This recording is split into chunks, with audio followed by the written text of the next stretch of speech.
I know I'm starting to sound like a broken record with all this, but we have a serious problem in this country with the way we perceive and the way we see how we are governed and who we are governed by. Years and years and years tick by. We've got to a situation where we have major problems in this country with so many things, and the way we perceive our politicians, well, we've just about had enough of it. If you're one of them, subscribe to the channel, because this is where we're going. We need to uncover this. We need to talk about it, and we need to work out what we're going to do. Now, every 4 years, roughly, we get a chance to change it all, put somebody else in power. But what do we get? We get the same people again and again and again. Why is that? Well, why does that happen? Well, there's a couple of reasons, in my view. One of them is the voting system. First past the post. Now, what do we mean by first past the post? You see here, first past the post is an electoral system wherein voters cast a vote for a single candidate, and the candidate with the most votes wins the election. Analog systems for multi-winner contests are known as plurality block voting or block voting systems, blah, blah, blah, blah, blah. So at the end of the day, the person with the most votes wins. Now, as we've seen recently, Wellingborough. I always go back to Wellingborough.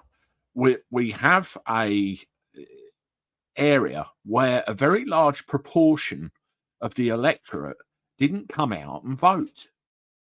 Now, the size of the electorate, and I was corrected on this from another video, it's not the population of Wellingborough, it's those that have registered to vote. It was just over 70,000, 73,000, something like that. And a good 62% of that electorate didn't bother to come out and cast a vote. They didn't do anything. So what chance of reform of any kind is there? It reduces it ever so much. So then you have a smaller pool of probably, stereotypical Labour and Conservative voters and all that sort of thing that come out and vote. And we end up in a situation where we end up with one of the same two we always get. How do we change that? It's very, very important that 62%, which could contain influential people, community leaders, people that can make a difference, get out and get down the voting box and say, we want to make a difference with our vote.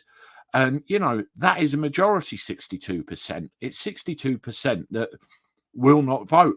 62%, 50% of them could have been Conservatives who won't vote because they won't vote for Labour, will come out and do something else and make a difference. Just to reiterate, I pulled this up, which I bought from a previous video. It gives you some of the figures. The true majority were abstainers, 62%. They didn't use their ballot. They didn't use their vote. So the electorate size is 79,376. 62% of those were missing.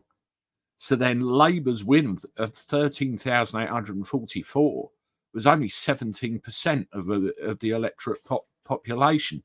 So when you look at that, you just squeeze the numbers down and down and down and down. Wellingborough, Margate, where I am, Canterbury, Birmingham, Leeds, all over this country. It's like a call to arms, isn't it? We have to get out and do it. Somebody made the suggestion that all voting should be compulsory as long as we've got a none of the above box on the ballot. But, there are other options. At the end of the day, yes, we're disenfranchised, and we've been made to feel like that, haven't we, by the way they've acted and the way things haven't been done. But we need to look. Is it our country? Is it our land? Can we change it? We need to take our government and give it back to the hands of the people so we can decide once and for all what we want with it and what we want the future to be. The only way we'll do that is get out and vote. Now, if you agree, let me know in the comments. If you disagree, let me know in the comments. And in any event, if you want to see another one of my videos on this, up here. And I look forward to talking to you again soon. Toodaloo.